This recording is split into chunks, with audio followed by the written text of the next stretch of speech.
మీనాతో office పెట్టించి ప్రభావతికి చుక్కలు చూయించిన బాలు. మీనా బాలులకు అండగా నిలిచిన సింగరాజు. షాక్లో చింతామణి.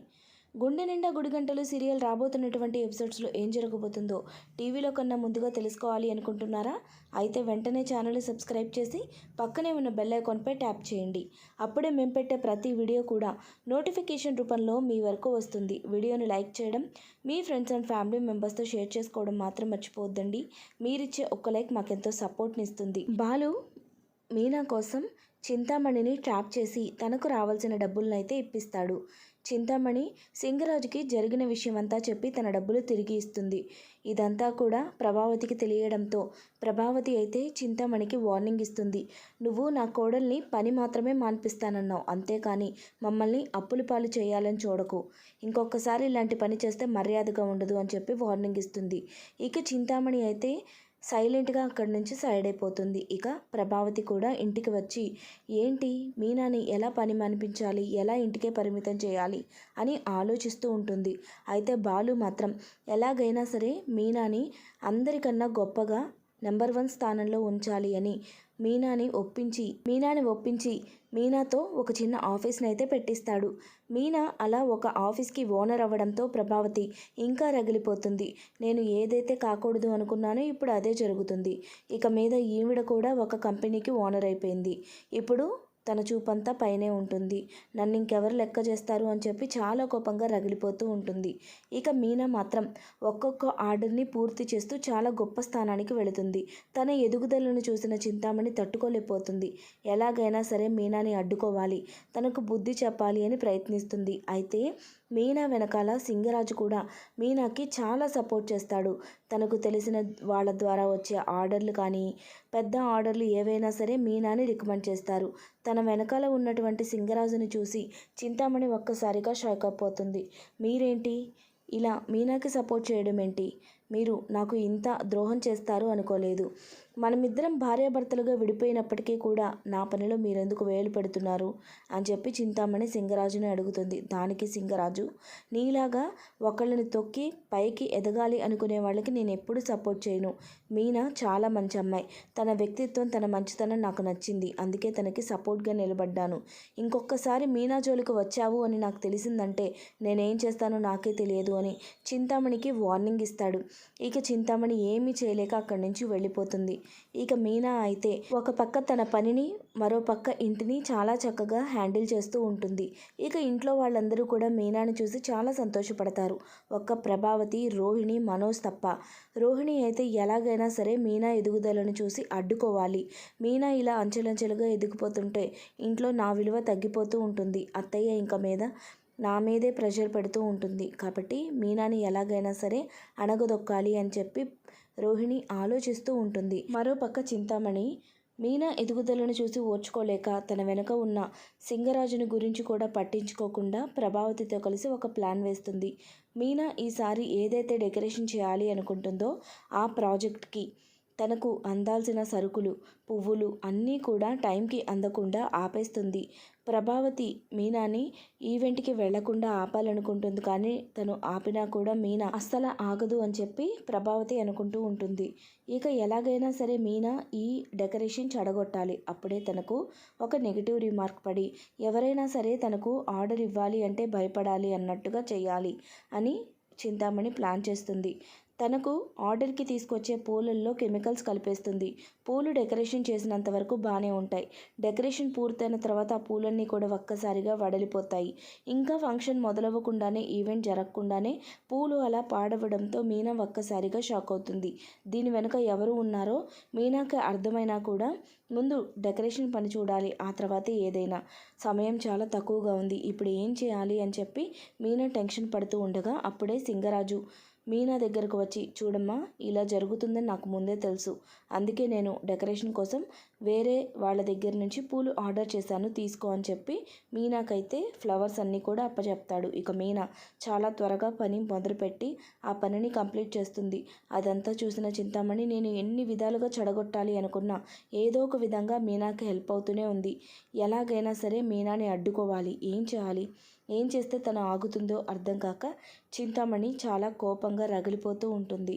ఇక అప్పుడే రోహిణి అయితే మీనా గురించి తెలుసుకొని చింతామణి వేస్తున్న ప్లాన్లన్నీ కూడా బెడిసి కొడుతున్నాయి అని ప్రభావతి ద్వారా తెలుసుకుంటుంది. ఎలాగైనా ఏదో ఒకటి ఆలోచించి మీనాని ఎదగనివ్వకుండా చేయాలి అనుకుంటుంది. అయితే ఇంతలో మనోజ్కి షోరూంలో ప్రాబ్లం అయిందని చెప్పి మనోజ్ ఫోన్ చేయడంతో వెంటనే రోహిణి షోరూంకి వస్తుంది. అక్కడ ఒక కస్టమర్ మనోజ్కి డబ్బులు ఇచ్చాను అని చెప్పేసి ఇవ్వకుండా ఫర్నిచర్ని తీసుకువెళ్తూ ఉంటారు.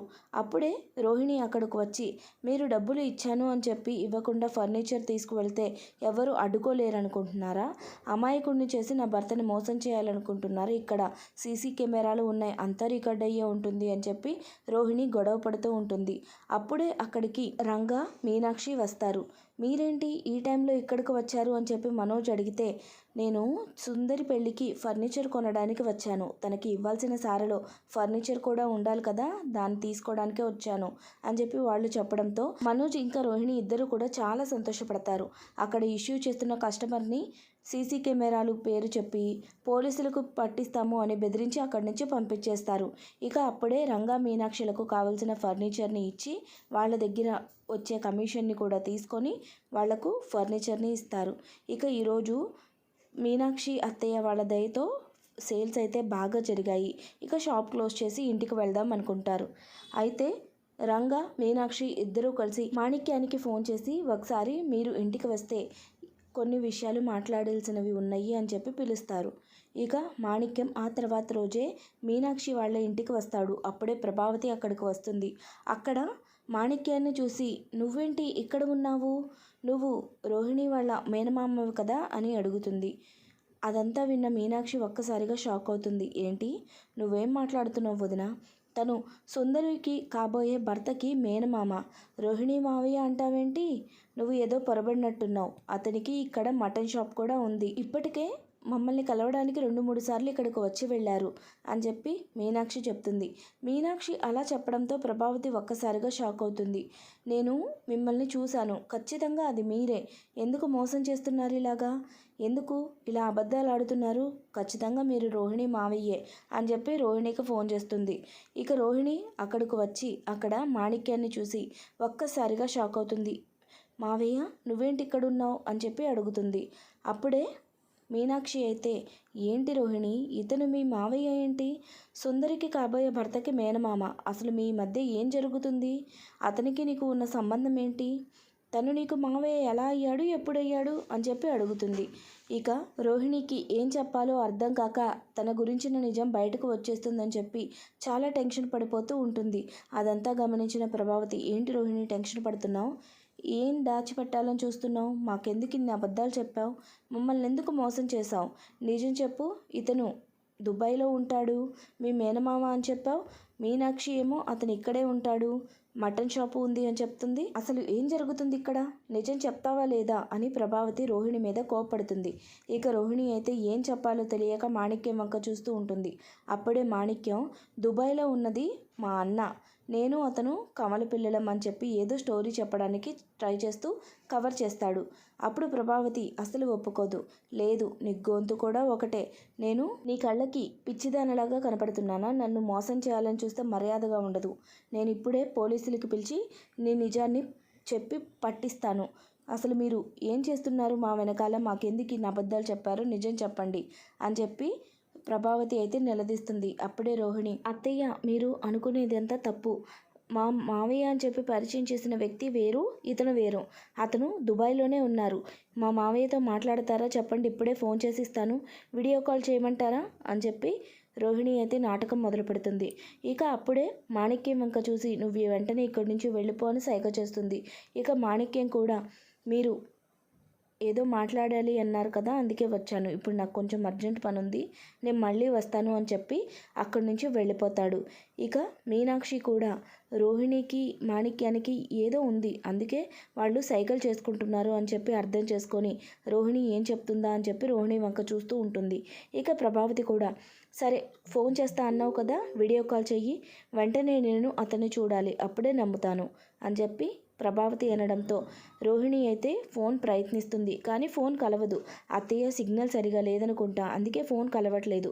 ఖచ్చితంగా నేను మీకు మా మావయ్యని చూపిస్తాను, వీడియో కాల్లో మాట్లాడిస్తాను, మీరు తప్పుగా అర్థం చేసుకోకండి అని చెప్పి అక్కడితో ప్రభావతిని సైలెంట్ చేస్తుంది. ఇక రోహిణి అలా వీడియో కాల్ చేయిస్తాను అంది కదా, అప్పుడు చూద్దాము అని చెప్పి ప్రభావతి కూడా సైలెంట్ అవుతుంది. ఇలా గుండె నిండా గుడిగంటలు సీరియల్ రాబోతున్న ఎపిసోడ్స్లో అయితే జరగబోతుందండి. వీడియో నచ్చినట్లయితే తప్పకుండా లైక్ చేయండి, ఛానల్ సబ్స్క్రైబ్ చేసుకోండి. Thanks for watching friends.